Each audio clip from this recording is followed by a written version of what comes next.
നിയമസഭാ ഇലക്ഷൻ നടക്കാൻ ഇനി 1 വർഷവും 2 മാസവും മാത്രമേ ഉള്ളൂ. കഴിഞ്ഞ 2 തവണയായി പിണറായി വിജയനെ ഇടതുപക്ഷ ഗവൺമെൻറ്റിനെ സപ്പോർട്ട് ചെയ്തിട്ടുള്ള ജനതയാണ് കേരളത്തിലുള്ളത്. മൂന്നാമതും അവർ ഭരണത്തിൽ വരുമോ ഇല്ലയോ എന്നതിനെക്കുറിച്ച് നമുക്ക് വിശദമായി സംസാരിക്കാനായി നമ്മളോടൊപ്പമുള്ളത് പ്രൊഫസർ കോന്നി കോമ്പകുമാറാണ്. നമസ്കാരം പ്രൊഫസറെ. ഇപ്പോഴത്തെ അവസ്ഥയിൽ 2 തവണ കേരളത്തിൽ പിണറായി വിജയന് അവസരം കൊടുത്തു, LDFന് അവസരം കൊടുത്തു. ഒരു 3ാമത്തെ തവണ അവർക്ക് അവസരം കിട്ടാൻ സാധ്യതയുണ്ടോ? ഇപ്പോഴത്തെ ഇപ്പോഴത്തെ സമയം വെച്ച് നമ്മൾ ഇലക്ഷൻ വരാൻ 1 വർഷവും 2 മാസവും കൂടെ ഉണ്ട്. അപ്പോൾ തെരഞ്ഞെടുപ്പിൽ നിന്നും നമ്മുടെ ഇന്ത്യയിലെ തെരഞ്ഞെടുപ്പ് രാഷ്ട്രീയം വെച്ച് നോക്കാമെങ്കിൽ വളരെ ദീർഘകാലമായിട്ട് ഒരു കാലയളവാണ് ഈ 1 വർഷവും 2 മാസവും എന്നൊക്കെ പറയുന്നത്. പെട്ടെന്നാണല്ലോ ജനം തീരുമാനം എടുക്കുന്നത്. ഇപ്പോൾ ഇലക്ഷൻ നടത്തിയാൽ ഇടതുപക്ഷം അധികാരത്തിൽ വരാനുള്ള സാധ്യത ഇല്ല എന്ന് തന്നെയാണ് ഞാൻ കാണുന്നത്. ഏകദേശം എത്ര സീറ്റുകൾ അവർക്ക് കിട്ടാൻ സാധ്യതയുണ്ട് കേരളത്തിൽ? എനിക്ക് തോന്നുന്നത് ഇപ്പോൾ ഇലക്ഷൻ നടത്തിയാൽ കോൺഗ്രസിന് തനിച്ച് 70-ലധികം സീറ്റ് കിട്ടാൻ സാധ്യതയുണ്ട്. കോൺഗ്രസിന് തന്നെ ഭരിക്കാനുള്ള സീറ്റ് നന്നായിട്ട് നല്ല സ്ഥാനാർത്ഥികളെ നിർത്തിയാൽ, ഉദാഹരണത്തിന് അവർ കഴിഞ്ഞ പ്രാവശ്യം ചേലക്കര നിർത്തിയത് രമ്യ ഹരിദാസിനെയാണ്. സെൻസുള്ള ഒരാളാണ് രമ്യ ഹരിദാസിനെ അവിടെ നിർത്തുമായിരുന്നില്ല. കാരണം രമ്യ ഹരിദാസിന് എതിരാണ് അവിടുത്തെ ജനവികാരമെന്നും മനസ്സിലാക്കുന്നതിൽ കോൺഗ്രസ് നേതൃത്വം പരാജയപ്പെട്ടുകൊണ്ടാണ് രമ്യ ഹരിദാസിനെ അവിടെ കൊണ്ടുപോയി സ്ഥാനാർത്ഥിയായിട്ട് നിർത്തിയത്. അപ്പോൾ ജനങ്ങൾ എന്ത് വിചാരിച്ചാലും ഞങ്ങളൊരു സ്ഥാനാർത്ഥിയെ തീരുമാനിച്ചിട്ടുണ്ടെങ്കിൽ ഞങ്ങളങ്ങ് തരും എന്ന് പറഞ്ഞാൽ അതെടുക്കില്ല. പാലക്കാട്ടെ കൃഷ്ണകുമാറിനെ നിർത്തുന്നതിന് മുമ്പ് കൃഷ്ണകുമാറിനെക്കുറിച്ച് പഠിക്കണമായിരുന്നു. ഞാൻ കൃഷ്ണകുമാറിന് അവിടെ പാലക്കാട് ജില്ലാ പ്രസിഡൻ്റായിട്ടിരുന്നുള്ള ആളാണ്, വലിയ പ്രമുഖനാണെന്നാണ് ഞാൻ സത്യത്തിന് ധരിച്ചു വെച്ചു, ബി ജെ പിയുടെ സ്ഥാനാർത്ഥിയായിട്ട്. പക്ഷേ പാലക്കാടുള്ള എൻ്റെ പല സുഹൃത്തുക്കളോടും അന്വേഷിച്ചപ്പോഴാണ് അദ്ദേഹം വളരെ അൺപോപ്പുലറാണ് എന്നറിഞ്ഞത്. അപ്പോൾ അൺപോപ്പുലർ ആണ് എന്നറിഞ്ഞിട്ടും ആ സ്ഥാനാർത്ഥിയെ അവിടെ അടിച്ചേൽപ്പിക്കുകയാണ് ചെയ്തിരുന്നത്. പക്ഷേ പാലക്കാട് ശോഭാ സുരേന്ദ്രനായിരുന്നു മത്സരിച്ചിരുന്നെങ്കിൽ ചിത്രം വ്യത്യസ്തമാകും എന്നാണ് ഞാൻ കരുതുന്നത്. ഇലക്ഷൻ കഴിഞ്ഞ് നമുക്ക് പറയാൻ പറ്റുള്ളൂ, ഞാൻ കരുതുന്ന കാര്യമാണ് ഞാൻ പറഞ്ഞത്. അപ്പോൾ ഇങ്ങനെയുള്ള ചില സ്ഥാനാർത്ഥികളെ നിർത്തുക. ഇപ്പോൾ തന്നെ കൃഷ്ണകുമാറിനെ നോമിനിയെ അവിടെ ജില്ലാ പ്രസിഡൻ്റാക്കി എന്ന് പറഞ്ഞു. അപ്പോൾ ഇങ്ങനെ പല നോമിനികളാണ് വന്നിരിക്കുന്നത്. ഇപ്പം കൊല്ലം ജില്ലയിലേക്ക് എടുക്കാമെങ്കിൽ അവിടെയും ചില ജില്ലാ പ്രസിഡന്റുമാരെ അവർ അടിച്ചേൽപ്പിക്കുകയാണ്. ആർക്ക് വേണ്ടാത്തത്? BJPക്കാർക്ക് വേണ്ടാത്ത ജില്ലാ പ്രസിഡന്റുമാരെ അടിച്ചേൽപ്പിക്കുന്നത്. ജനത്തിന് വേണ്ടാത്ത നേതാക്കന്മാരെയാണ് കേരളത്തിൽ അടിച്ചേൽപ്പിക്കുന്നത്. കേരളത്തിലെ ജനങ്ങൾക്ക് ഒട്ടും യോജിപ്പില്ലാത്ത നേതാക്കന്മാർ 2 പേരാണ് കെ സുരേന്ദ്രനും വി മുരളീധരനും. അവർക്ക് കിട്ടിയ അവസരങ്ങൾ അവർ പാഴാക്കി എന്നുള്ളത് കൊണ്ടാണ് അവരെക്കുറിച്ചല്ല, അവരോടൊന്ന് വ്യക്തിപരമായ ഒരു വിരോധം. അതായത് ഇപ്പോൾ ഇലക്ഷൻ നടക്കുകയാണെങ്കിൽ കോൺഗ്രസ്സിന് ഒറ്റയ്ക്ക് തന്നെ ഭൂരിപക്ഷം കിട്ടാനുള്ള സാധ്യതയുണ്ട് എന്നാണ് അങ്ങ് പറയുന്നത്. തീർച്ചയായും അതിനുള്ള സാധ്യതയുണ്ട്. BJPയുടെ സ്ഥിതി എന്തായിരിക്കും? BJP നമ്മൾ നോക്കാമെങ്കിൽ കേരളത്തിൽ വളരുന്ന ഏക പാർട്ടി BJPയാണ്. കേരളത്തിൽ വളരുന്ന ഏക പാർട്ടി BJPയാണ്. കാരണം 2009 BJPക്ക് കിട്ടിയിരുന്ന വോട്ടിംഗ് പെർസെൻറ്റേജ് 9%. 2009 പാർലമെൻറ്റ് ഇലക്ഷനാണ് ഈ പറയുന്നത്. 2014 പാർലമെൻറ്റ് ഇലക്ഷനിലേക്ക് വന്നു കഴിഞ്ഞപ്പോൾ വോട്ടിംഗ് പെർസെൻറ്റേജ് 14% വർദ്ധിച്ചു എന്ന് പറഞ്ഞാൽ 5% വർദ്ധിച്ചു. ഈ 5% വർദ്ധിക്കാനുള്ള കാരണം എന്താണെന്ന് ചോദിച്ചാൽ, ഈ 2014 നരേന്ദ്രമോദിയെ പ്രധാനമന്ത്രി സ്ഥാനാർത്ഥിയാക്കി കാണിച്ചുകൊണ്ട് BJP തെരഞ്ഞെടുപ്പിനെ നേരിടുന്നത്. എന്ന് പറഞ്ഞാൽ ഉത്തരേന്ത്യയിലുണ്ടായ ഒരു ഹിന്ദുത്വ തരംഗം കേരളത്തിലെ വോട്ടിംഗ് പെർസെൻറ്റേജിൽ 4% വർദ്ധിപ്പിച്ചു എന്ന് പറയുന്ന നഗ്നമായൊരു സത്യമാണ്. നമ്മൾ കണക്കെടുത്താൽ കാണാവുന്ന കാര്യമാണ് ഞാൻ ഈ പറയുന്നത്. അപ്പോൾ ഇത് കേട്ടുകൊണ്ട് ഞാൻ ഈ പറഞ്ഞു കഴിഞ്ഞാൽ ഉടനെ സംഖ്യയാണ് കുങ്കിയാണെന്ന് പറഞ്ഞിട്ട് നമ്മൾ അതിലേക്ക് പോകുന്നതിന് പകരം നമ്മളിപ്പം UDF അധികാരത്തിൽ വരുന്നാണല്ലോ അങ്ങ് പറഞ്ഞത്. എന്തൊക്കെ സാഹചര്യമാണ് ഇവിടെ ഉള്ളത്? ഞാൻ പറഞ്ഞു വന്നത്, അപ്പോൾ BJPയെ സംബന്ധിച്ചിടത്തോളം BJP അവർ ആദ്യം 14% വോട്ട് വർദ്ധിപ്പിച്ചു. 2016 വന്നപ്പോഴേ ഒരു 15% വോട്ട് വർദ്ധിപ്പിച്ചു. ഇപ്പോൾ 20%-നോട് അടുത്ത് വോട്ട് ഇപ്പോൾ 2024 തെരഞ്ഞെടുപ്പിൽ വർദ്ധിപ്പിച്ചു. അപ്പോൾ BJP വളരുന്നൊരു ട്രെൻഡാണ് കാണിക്കുന്നത്. പക്ഷേ BJP അർഹിക്കുന്ന വളർച്ച BJPക്ക് ലഭിക്കുന്നില്ല എന്നുള്ളൊരു വസ്തുതയുണ്ട്. BJPക്ക് അർഹിക്കുന്ന വളർച്ച BJPക്ക് കിട്ടാത്തതിൻ്റെ കാര്യം, BJP എന്ന് പറയുന്ന ഒരു രാഷ്ട്രീയ പാർട്ടിയുടെ സന്ദേശം ജനങ്ങളിൽ എത്തിപ്പിക്കേണ്ടത് BJP നേതാക്കന്മാരാണ്. BJP നേതാക്കന്മാരുടെ കാര്യത്തിൽ പരിപൂർണ്ണമായിട്ട് പരാജയപ്പെട്ടു. പിന്നെ എന്തുകൊണ്ട് വോട്ടിംഗ് പെർസെൻറ്റേജ് വളരുന്നു എന്ന് ചോദിച്ചാൽ അതാണ് കേരളത്തിലെ സാക്ഷരതയുടെ പ്രത്യേകത. ജനങ്ങൾ ഇവരൊന്നും പറഞ്ഞില്ലെങ്കിൽ വോട്ട് ചെയ്യും. ജനങ്ങൾ LDFനും UDFനും എതിരായിട്ടുള്ള വോട്ടാണ് ഈ BJP കൊടുക്കുന്നത്. അല്ല BJPക്കാർ പോയി വോട്ട് ചോദിച്ചിട്ടില്ല. കഴിഞ്ഞ പാർലമെൻറ്റ് തിരഞ്ഞെടുപ്പിൽ എനിക്ക് പരിചയമുള്ള പല ആളുകളും വന്ന് പറഞ്ഞു BJPക്ക് വോട്ട് ചെയ്തവർ, അവരെ BJPയുടെ ഒരു പ്രവർത്തകനും കണ്ടിട്ടില്ല, ഒരു നോട്ടീസും അവിടെ എത്തിച്ചിട്ടില്ല. പക്ഷേ അവർ നരേന്ദ്രമോദി എന്ന് പറയുന്നൊരു നേതാവിനെ കണ്ടുകൊണ്ട് BJPക്ക് വോട്ട് ചെയ്തതാണ്. അതാണ് കേരളം എന്ന് പറയുന്നത്. അപ്പോൾ ഇവിടെ BJPയെ സംബന്ധിച്ചിടത്തോളം 2026 വലിയ വെല്ലുവിളിയുടെ ഒരു കാലഘട്ടമാണ്. BJPക്ക് ഉണ്ടാകുന്ന വലിയൊരു, നമുക്ക് അതിലേക്ക് വേറൊരു ഇതാക്കാം. ഇപ്പോൾ ഈ ഇലക്ഷൻ, ഇപ്പോൾ അടുത്ത ഇലക്ഷൻ നടക്കുകയാണെങ്കിൽ എന്തുകൊണ്ടാണ് UDF അധികാരത്തിൽ വരും എന്ന് പറയുന്നതിന് കാരണം? അതിന് പ്രധാനപ്പെട്ട കാരണം ഈ ആൻറ്റി ഇൻകംബൻസി ഗവൺമെൻറ്റിനെതിരെയുള്ള ജനവികാരം സത്യത്തിന് വളരെ ശക്തമാണ്, വളരെ ശക്തമാണ്. ചേലക്കര തന്നെ നടന്നതിൽ കമ്മ്യൂണിസ്റ്റ് പാർട്ടി കുറച്ച് ഭൂരിപക്ഷമുള്ളൊരു മണ്ഡലമാണ്. 30,000-ലധികം വോട്ട് വാങ്ങിച്ച് ആണ് രാധാകൃഷ്ണൻ അവിടെ ജയിച്ചത്. 40,000-39,000 വോട്ടിൻ്റെ ഭൂരിപക്ഷം ഉണ്ടായിരുന്നു. അപ്പം ഇപ്രാവശ്യം കിട്ടിയത് 12,000 അടുത്ത് വോട്ടല്ലേ കിട്ടിയുള്ളൂ. 12,000 വോട്ടിൻ്റെ 28,000 വോട്ട് പോയി. അപ്പം അതും ഗവൺമെൻറ്റിൻ്റെ എല്ലാ സജ്ജീകരണങ്ങളും ഉപയോഗിച്ചിട്ടാണല്ലോ അത് സംഭവിച്ചത്. അതിനു മുമ്പ് ഉപതെരഞ്ഞെടുപ്പ് നടന്നത് തൃക്കാക്കരയാണ്. തൃക്കാക്കര നടക്കുമ്പോഴേ അത് സെഞ്ചുറി അടിക്കണം, കേരളം 100 സീറ്റ് തികയ്ക്കണം എന്ന് പറഞ്ഞ് തന്നെയാണ് നടത്തിയത്. ഗവൺമെൻറ്റിൻ്റെ എല്ലാ സന്നാഹങ്ങളും ഗവൺമെൻറ് വിനിയോഗിച്ചു. അപ്പം ഭരിക്കുന്ന ഒരു ഗവൺമെൻറ്റിന് വോട്ടർമാരെ സ്വാധീനിക്കാൻ കഴിയുന്നത് ഒരുപാട് മേഖലകളിലുണ്ട്, ഒരുപാട് മേഖലകളിൽ. പണം അവരുടെ കയ്യിലാണ്. ഗവൺമെൻറ് മിഷണറി മന്ത്രിമാരും ഇറങ്ങി, മന്ത്രിമാരെല്ലാം 20 മന്ത്രിമാരും മുഖ്യമന്ത്രിയും 2 ആഴ്ച ഫുൾ തങ്ങി. അപ്പോൾ എന്നിട്ട് എന്ത് സംഭവിച്ചു? 25,000 കൂടുതൽ വോട്ട് ഉമാ തോമസിന് കിട്ടിയില്ലേ? തോമസിന് കിട്ടിയതിനേക്കാൾ 12,000 വോട്ടുള്ള 25,000 വോട്ടായി മാറി. അപ്പം അതിനുശേഷം പുതുപ്പള്ളി ഇലക്ഷൻ നടന്നു. പുതുപ്പള്ളിയിലും ഉമ്മൻചാണ്ടിയുടെ മകന് വളരെ ഈസി ആയിട്ട് 9,000 വോട്ടിന് ഉമ്മൻചാണ്ടി ജയിച്ച സ്ഥലത്ത് 37,000 വോട്ടിന് ഭൂരിപക്ഷത്തിന് ജയിച്ചു. അപ്പോൾ ഇവിടെ ചേലക്കര ഒഴിച്ചുള്ള നിയോജക മണ്ഡലങ്ങളിൽ നടന്ന തെരഞ്ഞെടുപ്പുകളിലൊക്കെ UDFൻ്റെ സ്ഥാനാർത്ഥികളാണ് ജയിച്ചതെങ്കിലും അവിടെയുള്ള വോട്ടിംഗ് ട്രെൻഡ് നമ്മൾ നോക്കണം. പാലക്കാട് ആണെങ്കിൽ 4,000 വോട്ടിന് ജയിച്ച സ്ഥലത്ത് ഏകദേശം 19,000 വോട്ടിൻ്റെ അടുത്ത് വിജയിച്ചു. അപ്പോൾ അവിടെ കോൺഗ്രസിൻ്റെ UDFൻ്റെ ഒരു നേട്ടം ഞാൻ കാണുന്നത് ഈ പാലക്കാട് തിരഞ്ഞെടുപ്പിൻ്റെ ഒരു പ്രത്യേകതയുണ്ട്. അതാണ് വരാൻ പോകുന്ന ഒരു ട്രെൻഡിലേക്ക് നമ്മൾ പോകുന്നത്. പാലക്കാട് തിരഞ്ഞെടുപ്പിൽ UDF പ്ലസ് SDPI PFI ആ വോട്ടിംഗ് ഒരു അണ്ടർസ്റ്റാൻഡിങ് കൃത്യമായും പാലക്കാട് ഉണ്ടായി എന്നുള്ളതൊരു വാസ്തവമാണ്. പക്ഷേ BJPൻ്റെ വോട്ട് കുറഞ്ഞു. BJPയുടെ വോട്ട് കുറയുമല്ലോ. BJPൻ്റെ വോട്ട് എന്ന് പറയുന്നത് അവർക്ക് സ്ഥിരമായി കിട്ടുന്ന വോട്ട് പിന്നോട്ട് പോയി. ലോക്സഭാ ഇലക്ഷനിൽ കിട്ടിയതിനെക്കാളും വോട്ട് പിന്നോട്ട് പോയി. നിയമസഭാ ഇലക്ഷനിൽ കിട്ടിയ വോട്ട് നിന്ന് പിന്നോട്ട് പോയി. അല്ല, അത് പോകും. ഞാനതാ പറഞ്ഞത്. ജനങ്ങൾക്ക് വേണ്ടാത്ത ഒരു സ്ഥാനാർത്ഥിയെ അവരടിച്ചേൽപ്പിച്ചിട്ട് നിങ്ങൾ വോട്ട് ചെയ്യണമെന്ന് പറഞ്ഞാൽ നരേന്ദ്രമോദിയുടെ പേരിൽ ജനങ്ങൾക്ക് വേണ്ടാത്തൊരു സ്ഥാനാർത്ഥിക്ക് ജനങ്ങൾ വോട്ട് ചെയ്യില്ലല്ലോ. അപ്പോൾ ഇവിടെ തന്നെ പിന്നെ പാലക്കാട് BJP മാത്രം പറഞ്ഞിട്ട് കാര്യമില്ല. CPM എന്താണ് ചെയ്തത്?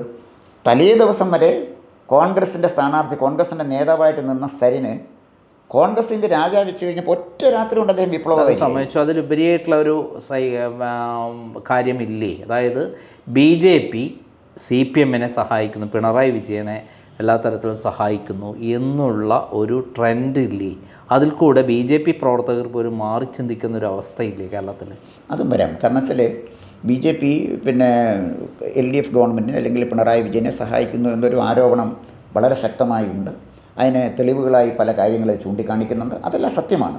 അപ്പോൾ അത് ഒരു പക്ഷേ ഒരു വലിയ പരിധിവരെ BJP പ്രവർത്തകരുടെ ഒരു മൊറയിൽ തകർത്തിട്ടുണ്ടോ എന്ന് ഞാൻ സംശയിക്കുന്നു. കാരണം അവിടെയും രാഹുൽ മാങ്കൂട്ടത്തിനെ പിടിക്കാൻ വേണ്ടിയിട്ട് BJPയിലെ നേതാക്കന്മാരും CPMലെ നേതാക്കന്മാരും ഒരുമിച്ചാണ് ആ ഹോട്ടലിൽ തങ്ങി വന്നത്.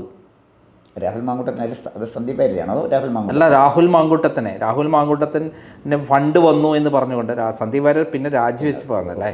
അവിടെ സ്ഥാനാർത്ഥി രാഹുൽ മാങ്കൂട്ടത്തിലായിരുന്നല്ലോ. KPM ഹോട്ടലിൽ അവിടെ VV രാജേഷ് അടക്കമുള്ള BJP നേതാക്കന്മാരും CPMൻ്റെ A റഹീം അടക്കമുള്ള നേതാക്കന്മാർ ഒരുമിച്ച് നിന്നുകൊണ്ട് ഇദ്ദേഹത്തെ പിടിക്കാൻ വേണ്ടി, ഇദ്ദേഹം കൊണ്ടുവന്ന ഫണ്ട് പിടിക്കുന്നു എന്ന് പറഞ്ഞിട്ട് ഒറ്റയടിക്ക് അവിടെ വരികയും, അപ്പോൾ BJPയും CPM തമ്മിൽ ഒരു കെട്ടാണെന്നുള്ള രൂപത്തിൽ കാര്യങ്ങൾ വരികയും ചെയ്തുകൊണ്ടല്ലേ സത്യത്തിൽ? അത് ശരിക്കും പറഞ്ഞാൽ കമ്മ്യൂണിസ്റ്റ് പാർട്ടി വല്ലാതെ നാണം കെട്ട ഒരു സ്ഥിതിയാണ് പാലക്കാട് ഉണ്ടായത്. അല്ല, BJPയും അതിലേക്ക് വന്നില്ലേ? മാത്രമല്ല അവർ സുപ്രഭാതത്തിലും അതേപോലെ സിറാജിലും പരസ്യം കൊടുത്തത് മുസ്ലിം തീവ്രവാദ പത്രത്തിലാണ് പരസ്യം കൊടുത്തത്. അതും സന്ദീപ് വാര്യരെയൊക്കെ പറ്റി ഏറ്റവും മോശമായിട്ടാണ് കൊടുത്തിരിക്കുന്നത്. അല്ല, അത് ശരിയാണ്. ഞാൻ പറഞ്ഞു വന്നത് അതുതന്നെയാണ് ഞാൻ സൂചിപ്പിച്ചത്. പാലക്കാട് ഒരു ഇക്വേഷൻ ഉണ്ടായത്, അതായത് പിന്നെ കടുത്ത മതമൗലികവാദ നിലപാടുള്ള SDPയും, ഇപ്പോൾ പോപ്പുലർ ഫ്രണ്ട് ഇല്ലല്ലോ, SDPയെ നോക്കിയാൽ മതി, SDPയും അത്തരം സംഘടനകളും ശക്തമായ പിന്തുണ രാഹുൽ മാങ്കൂട്ടത്തിന് കൊടുത്തു. അപ്പോൾ രാഹുൽ അതുകൊണ്ട് BJPന് വോട്ട് കുറയുമെന്നാണ് ഞാൻ ചോദിച്ചത്. കുറയുമല്ലോ. എങ്ങനെ കുറയും? അവർക്ക് സ്ഥിരമായി കിട്ടിക്കൊണ്ടിരുന്ന വോട്ട് എങ്ങനെ BJP സ്ഥിരമായി കിട്ടി? BJPയുടെ ഏറ്റവും ശക്തി കേന്ദ്രമല്ലേ പാലക്കാട്? അതെ, BJPയുടെ ശക്തി കേന്ദ്രമായ പാലക്കാട് നഗരസഭ ചെയർപേഴ്സൺ എന്താ പറഞ്ഞത് കൃഷ്ണകുമാറിനെ കുറിച്ച്? അല്ല, അത് ശരിയാണ്. പക്ഷേ ഞാൻ പറയുന്നത് BJPയുടെ ഉറച്ച വോട്ട് എന്ന് പറയുന്ന സാധനം ഇല്ല എന്നാണ് അവിടെ തെളിയിച്ചിട്ടുള്ളത്. കുറച്ചോട്ട് കേരളത്തിലെ ഒരു രാഷ്ട്രീയ പാർട്ടിക്കും അങ്ങനെ കണ്ണുമടച്ച് അവകാശപ്പെടാൻ പറ്റുമെന്ന് എനിക്ക് തോന്നുന്നില്ല. കാരണം ധർമ്മടത്ത് പോലും ഇപ്പോൾ ഇലക്ഷൻ നടക്കുകയാണെങ്കിൽ എങ്ങനെയായിരിക്കും താങ്കളുടെ നിലപാട്? ഇപ്പോൾ ഇലക്ഷൻ നടക്കുകയാണെങ്കിൽ തീർച്ചയായിട്ടും UDF അധികാരത്തിൽ വരാനാണ് സാധ്യത ഞാൻ കാണുന്നത്. ധർമ്മടത്ത് പിണറായി വിജയൻ വിജയിക്കുമോ? അത് പറയാൻ ഇപ്പോഴേ പറ്റില്ല. അതിപ്പോഴേ പറ്റില്ല. കാരണം അല്ല, ഈ ജനങ്ങൾ പിണറായി വിജയനെതിരെയുള്ള ഇപ്പോഴത്തെ ഒരു വല്ലാത്തൊരു ഇതുണ്ടല്ലോ, എതിർപ്പ്, അത് ധർമ്മടത്തും പ്രകടിപ്പിക്കാൻ സാധ്യതയില്ലേ? ധർമ്മടത്ത് അത്തരം ശക്തമായ വോട്ട് പെർസെൻറ്റേജ് കുറയാൻ ഒരുപാട് സാധ്യതയുണ്ട്. പക്ഷേ അപ്പോൾ ഒരു കാര്യം ആലോചിച്ച് നോക്കണം, ഇത്രയും ആൻറ്റി ഇൻകംബൻസി ഉണ്ടെങ്കിലും ചേലക്കര എങ്ങനെ അവർക്ക് ജയിക്കാൻ കഴിഞ്ഞു? തിരിച്ചിട്ട് BJPക്ക് 9,000 വോട്ട് പോയി, ഇവർക്ക് 8,000 വോട്ട് വന്നു, 4,000 വോട്ട് നമ്മുടെ ഇവർക്ക് പോയി, ആർക്ക് അൻവറിൻ്റെ പാർട്ടിക്ക് പോയി. അങ്ങനെ 23,000-ഓളം വോട്ട് തിരിച്ചിട്ട് വേറെ ഡിവൈഡ് ചെയ്ത് പോയി. ഒറ്റയ്ക്ക് ഒരു സ്ഥലത്തേക്ക് പോയിരുന്നെങ്കിലോ? അല്ല, അതാണ് ഞാൻ പറഞ്ഞത്. അതുകൊണ്ടാണ് ഞാൻ പറഞ്ഞത് 40,000 വോട്ടിൽ നിന്ന് 28,000 വോട്ട് പോയി 12,000 വോട്ടിനാണ് ജയിച്ചതെന്നും കൂടെ നമ്മൾ ഓർക്കേണ്ടത്. അല്ല, അതാണ് ഞാൻ പറഞ്ഞത്. അപ്പം ധർമ്മടത്തെ ഇലക്ഷനോട് ചേർന്ന് നമുക്കത് പറയാൻ പറ്റുള്ളൂ. പക്ഷേ ഒരു കാര്യമുണ്ട്, ഈ CPM-നെ നമുക്ക് അങ്ങനെ അണ്ടർ എസ്റ്റിമേറ്റ് ചെയ്യാൻ കഴിയുമെന്ന് എനിക്ക് തോന്നുന്നില്ല. കാരണം അവർക്ക് ശക്തമായ സംഘടനാ സംവിധാനമുണ്ട്. അതുകൊണ്ട് തകരരൊന്നുമില്ല. ഇതേ ശക്തമായ സംവിധാനം ബംഗാളിലുണ്ടായിരുന്നില്ല. ഇതിനേക്കാൾ എത്രയോ ശക്തമായ സംഘടനാ സംവിധാനമാണ് ബംഗാളിൽ CPM-നുണ്ടായിരുന്നത്. ഒറ്റ ഫൈൻ മോർണിംഗിൽ തരിപ്പണമായി പോയില്ലേ, അത് വേറെ കാര്യം. പക്ഷേ സംഘടനാ സംവിധാനം CPM-നുള്ളതുപോലെ ശക്തമായൊരു സംവിധാനം കോൺഗ്രസ്സിനോ BJPക്കോ കേരളത്തിലില്ല എന്നുള്ള ഒരു കാര്യം. 2, CPM-നെതിരെ ശക്തനായ ഒരു നേതാവിനെ നിർത്താൻ കോൺഗ്രസ്സിനോ BJPക്കോ കഴിയുന്നില്ല. ഉദാഹരണത്തിന് ഇപ്പോൾ ബംഗാളിൽ കമ്മ്യൂണിസ്റ്റ് പാർട്ടി തകർന്നു എന്ന് പറയുമ്പോഴും അവിടെ ആ അവസരം വിനിയോഗിക്കാൻ ധീരയായ ഒരു നേതാവുണ്ടായിരുന്നു, മമതാ ബാനർജി. മമതാ ബാനർജി ജനങ്ങളുടെ ഇടയിൽ നിന്ന് വന്ന ആളാണ്. അഴിമതിയുടെ കറപിറളാത്ത ഒരാളായിട്ടാണ് അവർ നിന്നത്. ഇപ്പോൾ ഇലക്ഷൻ വന്നപ്പം അധികാരത്തിൽ വന്നതിന് ശേഷം മാറ്റം ഉണ്ടായി, അത് ഇല്ലയെന്ന് ഞാൻ പറയുന്നില്ല. പക്ഷേ മമതാ ബാനർജിക്ക് കിട്ടിയ പിന്തുണ മുഴുവൻ ആൻറ്റി CPM, ആൻറ്റി കോൺഗ്രസ് ആണ്. CPM മാത്രമല്ല, കോൺഗ്രസ്സുകാരൻ എന്താ അവിടെ പിടിച്ച് നിൽക്കാൻ നോക്കാത്ത? കോൺഗ്രസ് വോട്ടും മമതാ ബാനർജിക്ക് പോയി, CPM വോട്ടും മമതാ ബാനർജിക്ക് പോയി. മമതാ ബാനർജിയും BJP ആയിട്ടല്ലേ ഇപ്പോൾ അവിടെ ഫൈറ്റ് നടക്കുന്നത്. അവിടുത്തെ ഇലക്ഷൻ്റെ റിസൾട്ട് നോക്കിക്കൊണ്ടിട്ട് തൃണമൂൽ കോൺഗ്രസ് ജയിച്ചിടത്തെല്ലാം 2ാം സ്ഥാനത്ത് വന്നിരിക്കുന്നത് BJP ആണ്. അപ്പോൾ എന്ന് പറഞ്ഞാൽ CPM അവിടെ തകർന്നു കഴിഞ്ഞു. CPM-ന് ഒരു തിരിച്ചുവരവ് പോലും ഇല്ലാത്ത വിധത്തിൽ ബംഗാളിൽ തകർന്നു. ത്രിപുര ഓൾറെഡി പോയി കഴിഞ്ഞിരിക്കുകയാണ്. ഞാൻ പറഞ്ഞു വന്നത്, കേരളത്തിൽ മമതാ ബാനർജിയുടെ റേഞ്ചിലുള്ള ഒരു നല്ല കോൺഗ്രസ് നേതാവ് ഉണ്ടായിരുന്നുവെങ്കിൽ കുറച്ചുകൂടെ സ്പേസ് കോൺഗ്രസ്സിന് കിട്ടും. PV അൻവറിന് അങ്ങനെ ഒരു സാധ്യതയുണ്ടോ? ഒരു സാധ്യതയും PV അൻവറിനില്ല. PV അൻവർ ഒരു കോമൺ സെൻസ് ഉള്ള നേതാവായിട്ട് പോലും എനിക്ക് തോന്നുന്നില്ല. അദ്ദേഹം ഒരു കോമൺ സെൻസ് പോലും ഇല്ല. കാരണം അദ്ദേഹത്തിൻ്റെ സ്റ്റേറ്റ്മെൻറ്റുകളും അദ്ദേഹത്തിൻ്റെ പ്രവർത്തനവും നമ്മൾ കൃത്യമായി നിരീക്ഷിച്ചാൽ അദ്ദേഹം ഈ ജപ്പാനിലൊക്കെ ചെയ്യുന്ന പോലെ ഹരഗിരിമെൻ്റ് സംവിധാനം ഉണ്ടല്ലോ, സ്വയം കുത്തിച്ചാകുക, അത്തരം എന്തോ കാര്യങ്ങൾക്ക് അദ്ദേഹം പോകുന്നു. അദ്ദേഹം ആദ്യം DMK ആയി, ഇപ്പോൾ തൃണമൂലായി, അങ്ങനെ പോകുന്നു. അദ്ദേഹത്തിന് കൃത്യമായി ഒരു പൊളിറ്റിക്കൽ സ്റ്റാൻഡ് അദ്ദേഹത്തിന് പറയാൻ പറ്റും. എന്താണ് PV അൻവറിൻ്റെ രാഷ്ട്രീയ നിലപാട്, അത് ജനങ്ങളോട് വിശദീകരിക്കണ്ടേ? അദ്ദേഹത്തിന് പിണറായി വിജയനെ എതിർക്കുകയോ അനുകൂലിക്കുകയോ ഒക്കെ ചെയ്യാം, അത് വേറെ കാര്യം. പക്ഷേ അവിടെ ഒരു രാഷ്ട്രീയമായി അദ്ദേഹത്തിനൊരു നിലപാട് വേണം. ആ നിലപാടില്ലാത്ത ആളാണ് പിന്നെ എങ്ങനെ അതിനെ കേരളത്തിലെ ജനങ്ങൾ അംഗീകരിക്കുന്നത്? PV അൻവറിനൊന്നും കേരളത്തിലെ ഒരു അംഗീകാരവും കിട്ടാൻ ഒരു സാധ്യത പോലുമില്ല. എന്തായാലും അടുത്ത ഇലക്ഷനിൽ ഇപ്പോൾ ഒരു ഇലക്ഷൻ നടക്കുകയാണെങ്കിൽ UDF വിജയിക്കും. അതിൽ 70 സീറ്റിൽ മേലെ കോൺഗ്രസ് ഒറ്റയ്ക്ക് നേടും എന്നുള്ളതാണ് അങ്ങയുടെ നിരീക്ഷണം. അതിൻ്റെ കാരണം എന്താ വെച്ചാൽ 2019 നമ്മളൊരു കാര്യം പറയുമ്പോൾ അതിൻ്റെ കൃത്യമായൊരു സ്റ്റാറ്റിസ്റ്റിക്സ് വേണമല്ലോ. 2019 ശബരിമല കത്തി നിൽക്കുന്ന കാലഘട്ടമാണ്. ആ ശബരിമല വിഷയം കത്തി നിൽക്കുമ്പോൾ പോലും 19 സീറ്റിൽ വിജയിച്ചത് കോൺഗ്രസ് അല്ലേ? എന്തുകൊണ്ട് BJP വിജയിച്ചില്ല? ശബരിമല എന്ന് പറയുന്നത് മതവികാരവുമായി ബന്ധപ്പെട്ട ആളുകളല്ലേ, ബന്ധപ്പെട്ട സംഭവമല്ലേ.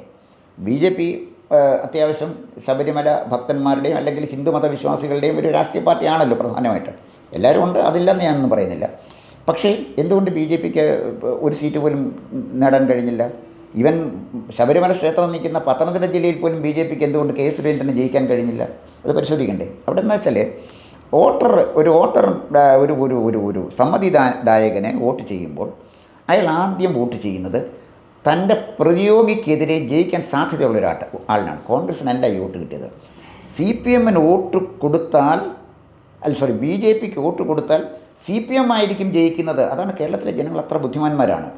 CPM-ന് വോട്ട് കൊടുത്താൽ, കോൺഗ്രസ്സിന് വോട്ട് കൊടുത്താൽ അത് CPM-ൻ്റെ വിജയത്തിലേക്ക് എത്തുമെന്ന് ഭയന്ന BJPക്കാർ പോലും, അല്ലെങ്കിൽ BJPക്കാരെന്ന് പറഞ്ഞാൽ BJP അനുഭാവികൾ പോലും കോൺഗ്രസ്സിന് വോട്ട് ചെയ്തു. കാരണം CPM-നെ തോൽപ്പിക്കുക എന്നുള്ള ലക്ഷ്യമായിരുന്നു. അപ്പോൾ 2026 വരുമ്പോൾ ഈ ആൻറ്റി ഇൻകുംബൻസി ഇതുപോലെ ശക്തമായി നിന്നാൽ CPM അല്ലെങ്കിൽ ഗവൺമെൻറ്റിന് എതിരായുള്ള വോട്ടാണ് വരുന്നതെങ്കിൽ അത് BJPക്ക് കിട്ടത്തക്ക വിധത്തിൽ അത്തരമൊരു ആത്മവിശ്വാസം ജനങ്ങളിൽ ഉണ്ടാകാനോ അല്ലെങ്കിൽ മൂന്നാമതൊരു ആൾട്ടർനേറ്റീവിന് സാധ്യതയുണ്ടെന്ന് ജനങ്ങളെ ബോധ്യപ്പെടുത്താനോ ജനങ്ങളെ രാഷ്ട്രീയം പറഞ്ഞ് മനസ്സിലാക്കാനോ ഒരു രാഷ്ട്രീയ പാർട്ടി എന്നുള്ള നിലയിൽ കേരളത്തിൽ സജീവമായി പ്രവർത്തിക്കാനോ BJPക്ക് ഇനിയും കഴിഞ്ഞിട്ടില്ല. BJP കഴിഞ്ഞത് നരേന്ദ്രമോദിയുടെ ഒരു വലിയ ജനപിന്തുണയുടെ ചിറകിലേറിയാണ് BJP ഇവിടെ നിൽക്കുന്നത്. അല്ല, BJP പ്രവർത്തിച്ചിട്ടല്ലല്ലോ നിൽക്കുന്നത്. അതുകൊണ്ട് കണക്ക് നമ്മൾ നോക്കാമെങ്കിൽ ആൻറ്റി ഇൻകുംബൻസിയുടെ പ്രയോജനം കിട്ടാൻ BJPക്ക് അല്ല സാധ്യത, ഇപ്പോഴത്തെ നിലയിൽ കോൺഗ്രസ്സിനാണ്.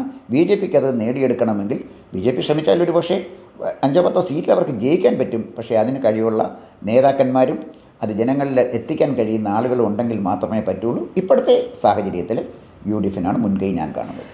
ഇപ്പോഴത്തെ സാഹചര്യത്തിൽ UDF പ്രത്യേകിച്ച് കോൺഗ്രസ് ഒറ്റയ്ക്ക് തന്നെ ഭൂരിപക്ഷം നേടുമെന്നുള്ള വളരെ ശക്തമായ ഒരു നിരീക്ഷണമാണ് പ്രൊഫസർ കോന്നി ഗോപകുമാർ മുന്നിൽ വെച്ചിരിക്കുന്നത്.